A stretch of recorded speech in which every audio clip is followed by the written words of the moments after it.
તો જય દ્વારકાધીશ બધાને. તો આપણે હવારમાં નીકળી ગયા છીએ આપણી ટૂંકી લઈને દુકાને જવા માટે. આ રસ્તો જાય છે જયપુર અને આ રસ્તો જાય છે છાપરવાડી ટુ ડેમે અને આ રસ્તો જાય છે મેવાસા બાજુ. તો આપણે આ ત્રણેય રસ્તા વચ્ચે ઊભા રહી ગયા ને બસ એટલું જ. હાલો મળીએ દુકાને જઈને. ફાઇનલી આપણે પહોંચી ગયા છીએ આપણી દુકાને. અત્યારે બપોરે એટલે બ્લોગ બનાવવાનો વારો આવ્યો છે ભાઈ, કામમાં એટલા હતા ને આપણા કાનો કિંગની કોમેન્ટ આવી હતી ભાઈની કે અત્યારની જનરેશન પ્રમાણે દોસ્તી વિશે કંઈક કહો જે કે ભાઈ. તો કે અત્યારની ભાઈ જનરેશન પ્રમાણે તમને દોસ્તી કહું કે અત્યારે બધાના દુઃખોમાં ભાગ લેવો હોય પણ ખાલી સ્ટોરી મૂકીને બસ એવી રીતના જ લેવો હોય. બાકી કોઈ ભાઈને જરૂર રહી છે, ફ્રેન્ડને જરૂર રહી છે કે ભાઈ હોસ્પિટલ આવો, તો એવી રીતના ટાઈમ નહીં હોય. ખાલી સ્ટોરીમાં દુઃખ બતાવશે કે ગેટ વેલ સૂન મારા ભાઈ, એવું બધું. બાકી બીજું કંઈ નહીં. ખાલી અત્યારની જનરેશન પ્રમાણે એ લોકોને એવું લાગે છે કે સ્ટોરી મૂકશું ને તો આપણે એનું દુઃખ બાટી શકીશું, પણ ના ભાઈ, એવું એ નહીં જરા કંઈ. તમે વિચારો ને એવું છે જ નહીં. એને જરૂર તમારી છે, તમારી સ્ટોરીની નહીં ભાઈ, સમજો એ વાતને.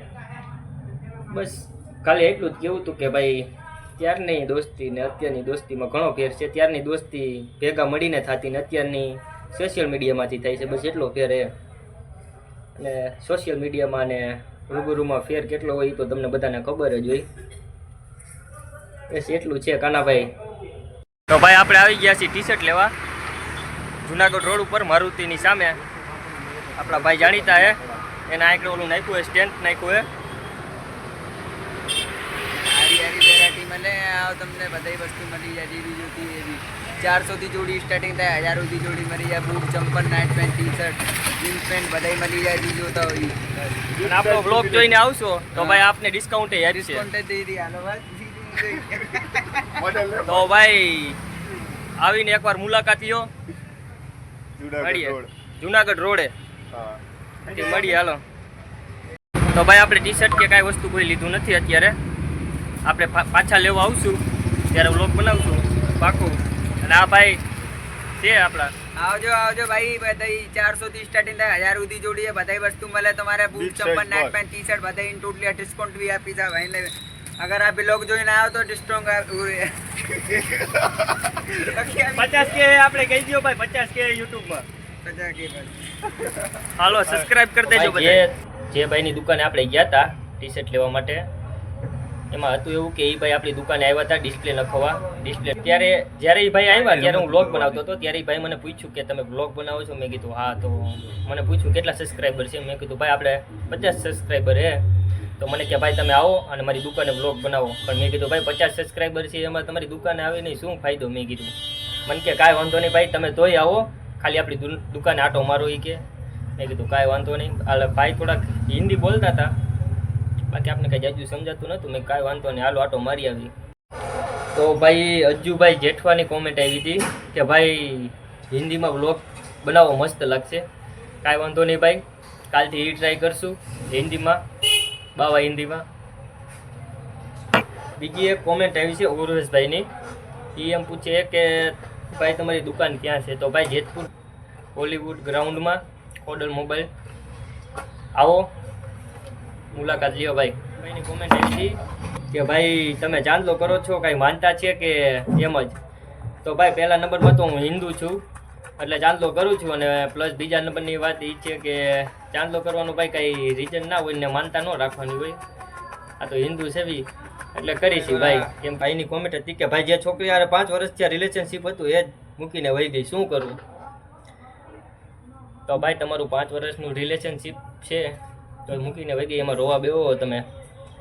તો ભાઈ વિચાર કરો, તમારી માયા તો તમને 20 વર્ષ ત્યાં જન્મ દીધેલા ને મોટા કર્યા છે, તો યાર એનું વિચારો. ને છોકરી મૂકીને વહી ગઈ એમાં રોવા થોડું બેવાનું હોય મારા ભાઈ? મહેનત કરો, આગળ વધો. એને પત્તાઓ થવો છે કે તમે એને શું ગુમાવ્યું છે. તો કોમલ કરીને એક છોકરીની કોમેન્ટ આવી છે કે સબ લड़के एक जैसे नहीं होते तो फिर क्यों उसने मुझसे शादी नहीं की? તો હવે હિન્દીમાં તો આપને એટલું બધું ફાવતું નથી, તો ગુજરાતીમાં સાંભળો કે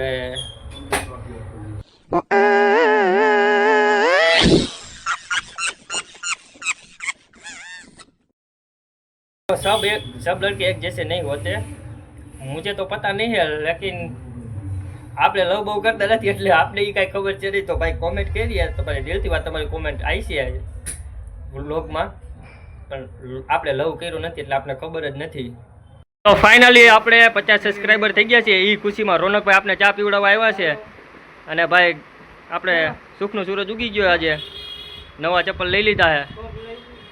કેવા છે? ખોલાપુરી ઓરિજિનલ બ્રાન્ડ હો. મોકલાવું મારા કલેજા. એ જોડી મોકલાવું. આપણે બાપુ હે, આપણે આ ચાવાળા ભાઈ છે, આપણે જયુભાઈ છે. ફાઇનલી સુખનો સૂરજ ઉગાડી નાખ્યો આજ અને 50 સબસ્ક્રાઈબર થઈ ગયા છે આપણે, એટલે ભાઈ આપણે ચા પીવડાવવા આવ્યા છે. તો ભાઈ તમે શું કહેવા માંગો છો?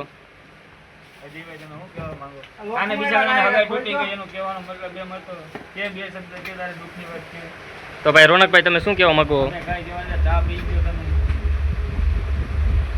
તો ભાઈ તમે જેતપુર આવો તો રોનકભાઈના હાથની ચા જરૂર ને જરૂર પીજો. તો ફાઇનલી આપણે 50 સબસ્ક્રાઈબર થઈ ગયા છે. તો ભાઈ આવો નવો સપોર્ટ કરતા રહેજો, શેર કરતા રહેજો.